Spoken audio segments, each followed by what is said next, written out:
आज गरीब का बेटा नरेंद्र मोदी देश का प्रधानमंत्री बने हुए हैं। आज गरीब का बेटा राज्य का मुखिया आदमी नीतीश कुमार जी बने हुए हैं। कांग्रेस के प्रभारी एक बार आए थे श्री लालू प्रसाद यादव जी, उनका क्या नाम दिया था, भक्त चरण दास को भक्त सुनर दास कहा था। कांग्रेस जितना प्रदेश अध्यक्ष बदलना है बदल ले, प्रभारी बदलना है बदल ले, लेकिन जनता तो चाह रही है कि अपने देश के नेता जो परिवारवाद वंशवाद को बढ़ा रहे हैं, रिमोट कंट्रोल जिसके हाथों में रहता है, उसको कब बदलिएगा। भारतीय जनता पार्टी एनडीए के नेता जनता के जनादेश को पालन करती है, घमंड और गुरूर में नहीं बोलती है। इससे श्री तेजस्वी यादव जी कहीं ना कहीं प्रभावित होंगे।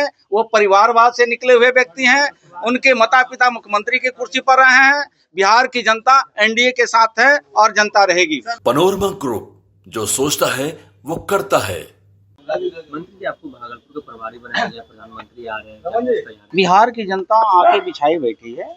देश के यशस्वी प्रधानमंत्री नरेंद्र मोदी जी का आगमन 24 तारीख को भागलपुर के धरती पर आगमन होने जा रहा है। आप जैसा जानते हैं कि लगभग 11 करोड़ देश में किसान मानधन योजना से लाभकारी होते हैं और बिहार में 82 लाख किसान मानधन योजना से लाभकारी हैं। सीधे देश के प्रधानमंत्री जी भागलपुर के धरती से पूरे देश के किसानों के खाते में डीबीटी के माध्यम से राशि उपलब्ध कराएंगे। कांग्रेस ने बड़ी तैयारी शुरू कर दी है, फिर बदल किया है और राहुल गांधी भी 2 बार बिहार आ चुके हैं और प्रभारी बनाए हैं। कांग्रेस के प्रभारी एक बार आए थे श्री लालू प्रसाद यादव जी, उनका क्या नाम दिया था, भक्त चरण दास को भक्त सुनर दास कहा था। ये बिहार की जनता ने देखी है। कांग्रेस जितना प्रदेश अध्यक्ष बदलना है बदल ले, प्रभारी बदलना है बदल ले, लेकिन जनता तो चाह रही है कि अपने देश के नेता जो परिवारवाद वंशवाद को बढ़ा रहे हैं, रिमोट कंट्रोल जिसके हाथों में रहता है, उसको कब बदलिएगा। उसको जब तक आप नहीं बदलिएगा, ये देश की जनता कभी आपको माफ करने वाली नहीं है। कांग्रेस पार्टी के शीर्ष नेतृत्व भी बिहार के 20 दिनों के अंदर 2 बार आया। भारतीय जनता पार्टी की जो शीर्ष नेतृत्व प्रधानमंत्री आ रहे हैं। कांग्रेस पार्टी और आरजेडी ये बता रही है कि चुनावी जुमला है, चुनावी वर्ष है, इसलिए प्रधानमंत्री मोदी को बिहार याद आ रहा है। श्री केजरीवाल जी बार बार कहते थे दिल्ली में कि मुझे हराने के लिए कई जन्म लेना पड़ता है, लेकिन जनता से बड़े वो अपने को बन चुके थे, अखंड भ्रष्टाचार में डूबे थे, निरंकुश हो चुके थे और घमंड उनको सर पे चढ़ के बोल रहा था। भारतीय जनता पार्टी एनडीए के नेता जनता के जनादेश को पालन करती है, घमंड और गुरूर में नहीं बोलती है। शायद वही घमंड और गुरूर मुख्यमंत्री के बेटा रहे हैं श्री तेजस्वी यादव जी, प्रधानमंत्री के नाती पोते रहे हैं श्री राहुल गांधी जी। शायद वो घमंड और गुरूर इसलिए बन रहा है कि राजा का बेटा राजा बनता था।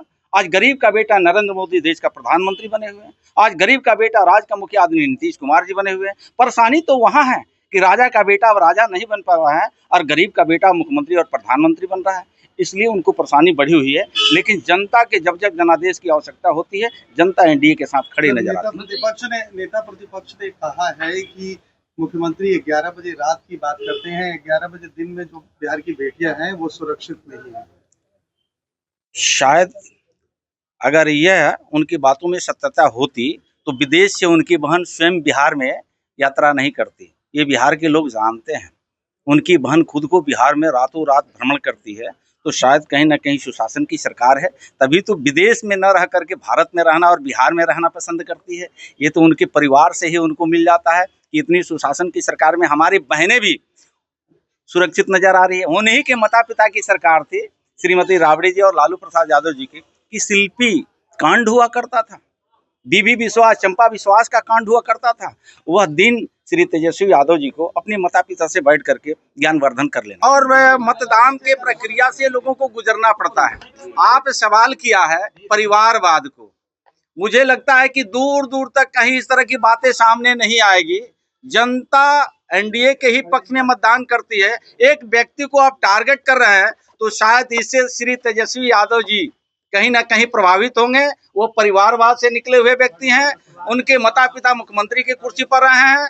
बिहार की जनता एनडीए के साथ है और जनता रहेगी। सुभाष यादव आरोप लगा रहे, वही आरोप पहले आप लोग लगाते थे क्या? किस तरीके? श्री सुभाष यादव जी आरोप नहीं लगा रहे हैं, उस परिवार के अंग रहे हैं और वो परिवार के अंग ही नहीं मजबूत सदस्य भी रहे हैं और उन्होंने कहीं अब बात को आकर के खुल करके कहा है तो जनता को तो समझना चाहिए, जनता समझ भी रही है। उन्हीं की सरकार जब श्री लालू प्रसाद यादव जी की सरकार हुआ करती थी तो हर जिले में उस सरकार में कहीं ना कहीं 1-2 साले निकल जाते थे, लेकिन वो कोई अब साले दिख नहीं रहे हैं।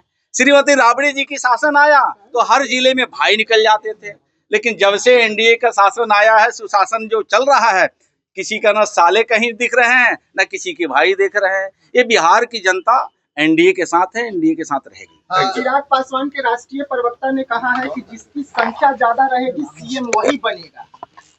ये कौन से लोकतंत्र तो यहाँ पालन होता ही है, जनता चुन के भेजती है, लोकतंत्र तो यही दिखता भी है। बाकी दलों में क्या है, परिवारवाद है, जनता चुन के भेजती है और बैठ करके अपने परिवार को लोग चुन लेता है। उसका उदाहरण देख लीजिए, बिहार विधानसभा में विरोधी दल का नेता बनना होता है तो बड़ी योग्य कोई विधायक राजद में हो सकता है, लेकिन विरोधी दल का नेता नहीं बन सकता है।